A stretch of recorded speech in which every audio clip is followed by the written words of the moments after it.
100 days 100 XL challenge டே 69. இன்னைக்கு நம்ம என்ன பார்க்க போறோம்னா, இங்கே கலர் ஹைலைட் பண்ணியிருக்கு பார்த்தீங்கன்னா, கலர் செல்ஸை மட்டும்தான் எனக்கு வந்து சம் பண்ணணும்னு ஒரு என்னோட பாஸ் வந்து டாஸ்க் கொடுத்துருக்காரு வச்சு, அது எப்படி பண்ணணும் நான் சிம்பிளாக சொல்லித்தரேன். ஸோ இந்த மாதிரி தெரியாத கொஞ்சம் தெரிஞ்சுக்கணும், நம்ம சேனல் மறக்காம ஃபாலோ பண்ணிக்கங்க. ஸோ ஃபார் எக்ஸாம்பிள் இவங்க பாருங்கள், இந்த இந்த கலர் ஹைலைட்லாம் இருக்குது பார்த்தீங்கன்னா, இந்த செல்லை மட்டும் சம் பண்ணோன்னா நம்ம என்ன பண்ணணும், ஃபஸ்ட் இந்த டேபிளை வந்து செலக்ட் பண்ணிக்கணும். ஓகே, ஃபர்ஸ்ட் நீங்கள் இதை செலக்ட் பண்ணோடனே நெக்ஸ்ட் என்ன பண்ணணும்னா கண்ட்ரோல் எஃப் கொடுங்க. கண்ட்ரோல் எஃப் கொடுத்தோன்னே இந்த மாதிரி ஒரு பாப்பப் வரும். ஸோ இந்த பாப்பப்பில் இங்கே அப்புறம் ஃபார்மேட்டு கீழே இங்கே ஒரு டவுன் ஆகிற மாதிரி இருக்கும். அது கிளிக் பண்ணிங்கன்னா choose format from the sell. So நீங்கள் இந்த மாதிரி ஒரு அது கிளிக் பண்ணோடனே இங்கே நம்ம எந்த செல் வந்து வேணுமோ கலர் செல்லோ அதை வந்து ஜஸ்ட் ஒரு கிளிக் பண்ணிங்கன்னா அது ஆட்டோமேட்டிக்காக வந்துடும்.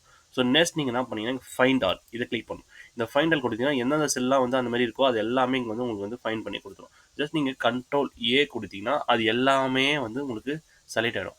செலக்ட் ஆனோடனே ஃபர்ஸ்ட் நீங்கள் ஜஸ்ட் இது க்ளோஸ் பண்ணிவிட்டு go to formula.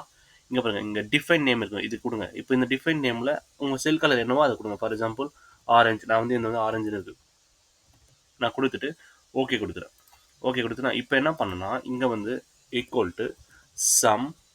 Okay, just நான் வந்து ஆரஞ்சு அப்படி டைப் பண்ணாலே இங்கே பாருங்கள் எனக்கு வந்து காட்டும் ஒரு டேட்டா அரேஞ்ச்மெண்ட். ஜஸ்ட் டேப் கொடுத்துட்டு க்ளோஸ் பண்ணி ஆட் கொடுத்தீங்கன்னா இங்கே வந்து உங்களுக்கு டோட்டல் வேல்யூஸ் வந்துடும். ஸோ இந்த மாதிரி யூஸ்ஃபுல்லான விஷயம் தெரிஞ்சு நம்ம சேனல் ஃபாலோ பண்ணிங்க. Stay tune. Bye by.